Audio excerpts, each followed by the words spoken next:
Also ich erinnere mich noch so mit meiner Schwester damals, als ich noch, keine Ahnung, 12 war oder so und sie dann immer schon auf die Flohmärkte gegangen ist. Und da waren alle so, ja, ey, was geht ab, warum bist du auf dem Flohmarkt unterwegs? Aber dann irgendwann kam das, okay, woher hast du diesen Pulli?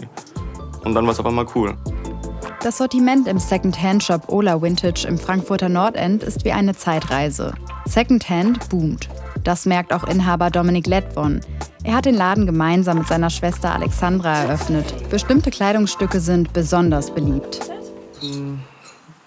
Zum Beispiel sowas.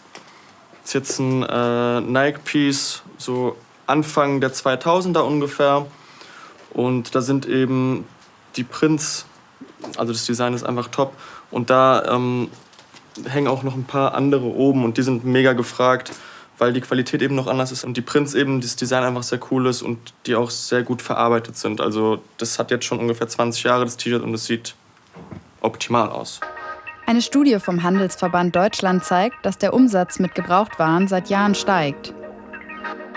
Ich denke, weil es heutzutage viel um Individualität geht und das kann man eben sehr schwierig mit Fast Fashion erreichen. Also das sind halt immer diese alle 2 Wochen neue Kollektionen, die sind dann immer sehr ähnlich, wenn du jetzt mal alle Läden vergleichst.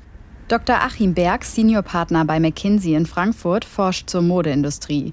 Er erklärt sich den aktuellen Secondhand-Boom so. Wir haben unterschiedliche Effekte. Das eine ist die Nachhaltigkeitsdebatte, die durch Corona befeuert worden ist. Wir haben auf der anderen Seite die Digitalisierung des größeren Angebots. Und ich glaube, dass die stationären Händler natürlich davon profitieren, dass jetzt online stattfindet. Aber das große Wachstum findet in Online statt. Auf dem Online-Markt habe das Thema sein Stigma verloren. Secondhand ist jetzt Vintage.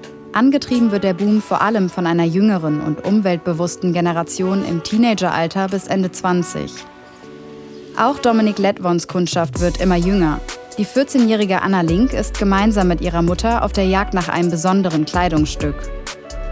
Ich mag diesen so älteren Look, diesen 70er, 80er, finde ich eigentlich ganz schön. Und da finde ich meistens nicht so in diesen Standardläden was. Und Secondhand ist halt auch sehr nachhaltig.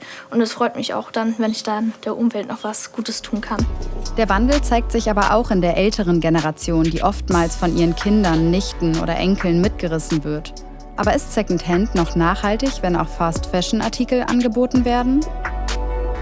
Ich denke schon. Also wenn man jetzt die Alternative sieht, dass es in Müll landet und verbrannt wird, dann denke ich schon auf jeden Fall, ja.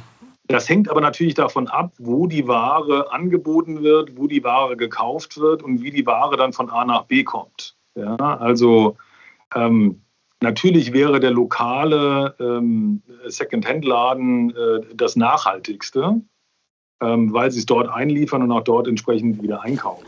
Die Nachhaltigkeit ist auch Kundin Jacqueline Herrmann wichtig. Ich trage meine Sachen lange.